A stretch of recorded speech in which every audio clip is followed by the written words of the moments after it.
નમસ્કાર મિત્રો, સ્વાગત છે તમારું અમારી યુટ્યુબ ચેનલમાં। તો મિત્રો, જીએસઆરટીસી કે ગુજરાત રાજ્ય માર્ગ વાહન વ્યવહાર નિગમની જે આવનારી ડ્રાઈવર કક્ષાની જે ભરતી છે, તો ભરતી માટે નિગમ દ્વારા નવા નિયમો જાહેર કરવામાં આવેલા છે। ક્યાં ક્યાં નવા નિયમો રહેશે, કયા નિયમમાં ફેરફાર કરવામાં આવેલો છે, આ તમામ માહિતી આજના વિડીયોમાં આપણે મેળવી લઈએ। તે પહેલા વિડીયો ગમે તો લાઈક અને શેર કરી દેજો, ચેનલમાં નવા હોય તો ચેનલને સબસ્ક્રાઇબ કરી દેજો। તો ચાલો મિત્રો, વિડીયોની શરૂઆત કરીએ।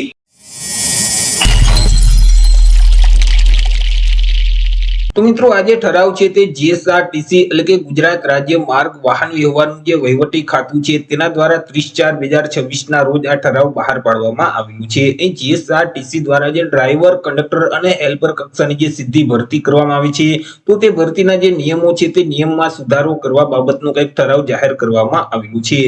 તો આપણે વિગતવાર માહિતી મેળવીએ તો કે નિગમમાં ડ્રાઈવર, કંડક્ટર અને હેલ્પર કક્ષાની જે ભરતી છે, તો ભરતી માટે સંદર્ભમાં દર્શાવેલ સામાન્ય સ્થાયી હુકમની વિવિધ જોગવાઈઓ નિયત કરવામાં આવેલી છે।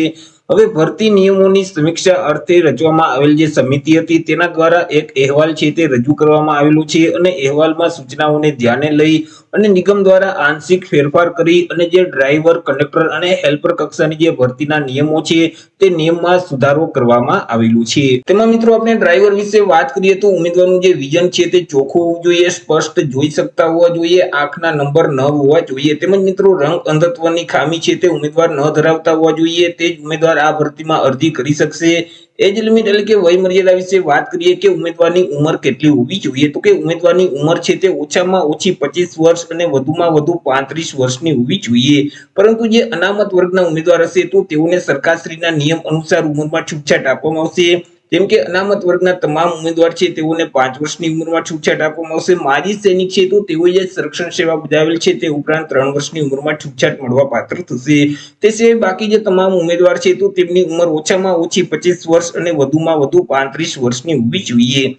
એજ્યુકેશન ક્વોલિફિકેશન એટલે કે શૈક્ષણિક લાયકાતની વાત કરીએ કે ઉમેદવારની શૈક્ષણિક લાયકાત છે તે કેટલી હોવી જોઈએ, તો કે ઉમેદવારોએ કોઈ પણ સરકાર માન્ય બોર્ડમાંથી ધોરણ 12 ની પરીક્ષા એટલે કે HSC ની પરીક્ષા છે તે પાસ કરેલી હોવી જોઈએ અથવા તો તે સમકક્ષની પરીક્ષા પાસ કરેલ હોવી જોઈએ। જે ઉમેદવારોએ ધોરણ 12 ની પરીક્ષા પાસ કરેલ હશે અથવા તો તે સમકક્ષની પરીક્ષા પાસ કરેલ હશે તે ઉમેદવાર આ ભરતીમાં અરજી કરી શકશે। એ મિત્રો, ઉમેદવારની ઊંચાઈને પણ ધ્યાનમાં લેવામાં આવશે। પુરુષ ઉમેદવારની જે ઊંચાઈ છે તે ઓછામાં ઓછી 162 સેન્ટીમીટર હોવી જોઈએ, પરંતુ એસટી એટલે કે અનુસૂચિત જનજાતિના જે પુરુષ ઉમેદવાર હશે તો તેવા કિસ્સામાં તેમની જે ઊંચાઈ છે તે ઓછામાં ઓછી 160 સેન્ટીમીટર હોવી જોઈએ। એસટી કેટેગરી સિવાય બાકી જે તમામ પુરુષ ઉમેદવાર છે તો તેમની ઊંચાઈ ઓછામાં ઓછી 162 સેન્ટીમીટર હોવી જોઈએ। લાયસન્સ વિશે વાત કરીએ તો ઉમેદવાર પાસે પ્રાદેશિક વાહન વ્યવહાર કચેરી તરફથી પબ્લિક વાહન ચલાવવા માટેનું હેવી લાયસન્સ અને બેચ છે તે ફરજિયાત ઉમેદવાર પાસે હોવું જોઈએ। તે સિવાય હેવી ડ્રાઇવિંગ લાયસન્સ છે તે ફરજિયાત ઉમેદવાર પાસે હોવું જોઈએ અને ઓછામાં ઓછું 4 વર્ષ જૂનું છે તે આ ડ્રાઇવિંગ લાયસન્સ હોવું જોઈએ। અનુભવની વાત કરીએ તો અહીં મિત્રો, લાયસન્સ પછીનો ડીઝલ સહિતના ભારે વાહન ચલાવવાનો ઉમેદવાર પાસે ઓછામાં ઓછું 4 વર્ષનો ટ્રાન્સપોર્ટ અથવા તો મિત્રો કંપનીનું પ્રમાણપત્ર સાથે ઉમેદવાર પાસે 4 વર્ષનો અનુભવ છે તે હોવો જોઈએ। એટલે કે હેવી વાહન ચલાવવાનો ઉમેદવાર પાસે અનુભવ હોવો જોઈએ। ત્યાર પછી મિત્રો, મેરિટ વિશે વાત કરીએ કે ઉમેદવારનું સિલેક્શન છે તે કેવી રીતે કરવામાં આવશે, તો ઉમેદવારનું જે સિલેક્શન છે તે એક લેખિત પરીક્ષા અને ડ્રાઇવિંગ ટેસ્ટના માધ્યમથી કરવામાં આવશે કે જેમાં મિત્રો અરજી ફોર્મ ભરનાર તમામ ઉમેદવારની એક લેખિત પરીક્ષા છે તે લેવામાં આવશે। આ જે લેખિત પરીક્ષા છે તે હેતુલક્ષી પ્રકારની રહેશે, એટલે કે તેમાં MCQ પ્રકારના પ્રશ્ન છે તે પૂછવામાં આવશે। OMR આધારિત આ લેખિત પરીક્ષા છે તે લેવામાં આવશે।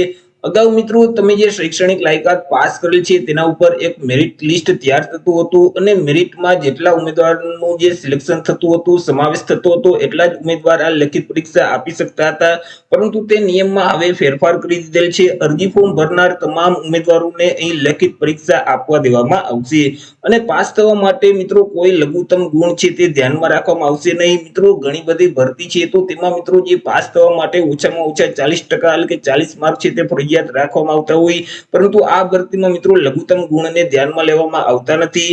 ડ્રાઇવિંગ ટેસ્ટ વિશે વાત કરીએ તો અહીં 100 માર્કની OMR પરીક્ષા લેવામાં આવશે। ત્યાર પછી મહત્તમ ગુણને આધારે એક મેરિટ લિસ્ટ છે તે તૈયાર કરવામાં આવશે। અનામત અને બિન અનામત જગ્યાને ધ્યાનમાં રાખી 1:2 ના રેશિયો મુજબ અહીં એક મેરિટ લિસ્ટ તૈયાર કરવામાં આવશે અને ઉમેદવારોને ડ્રાઇવિંગ ટેસ્ટ માટે બોલાવવામાં આવશે. જો પૂરતા ઉમેદવાર ન મળે તો ખૂટતા ઉમેદવારોના 2 ગણા વધુ ઉમેદવારોને ડ્રાઇવિંગ ટેસ્ટ માટે બોલાવવાના રહેશે. ત્યાર પછી તમામ જે મિત્રો એક સરખા જો ગુણ ધરાવતા હશે તો તે તમામ ઉમેદવારોને ડ્રાઇવિંગ ટેસ્ટ માટે બોલાવી લેવામાં આવશે. મિત્રો જે ડ્રાઇવિંગ ટેસ્ટ છે તે 50 માર્કની રહેશે, જ્યારે OMR જે લેખિત પરીક્ષા છે તે 100 માર્કની રહેશે.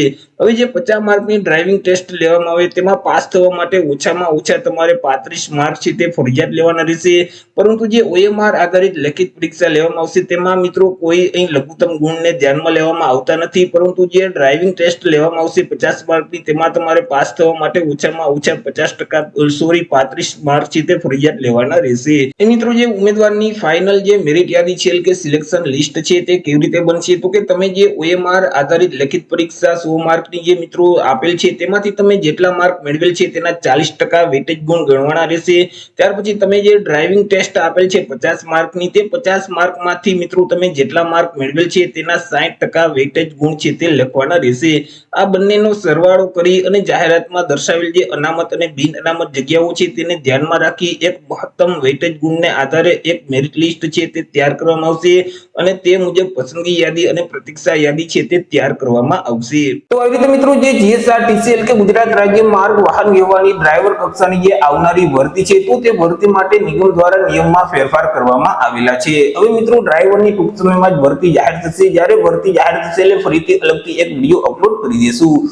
તો આશા રાખું છું વિડીયો પસંદ પડ્યો હશે. વિડીયો પસંદ પડ્યો તો લાઈક અને શેર કરી દેજો. ચેનલમાં નવા હોય તો ચેનલને સબસ્ક્રાઇબ કરી દેજો.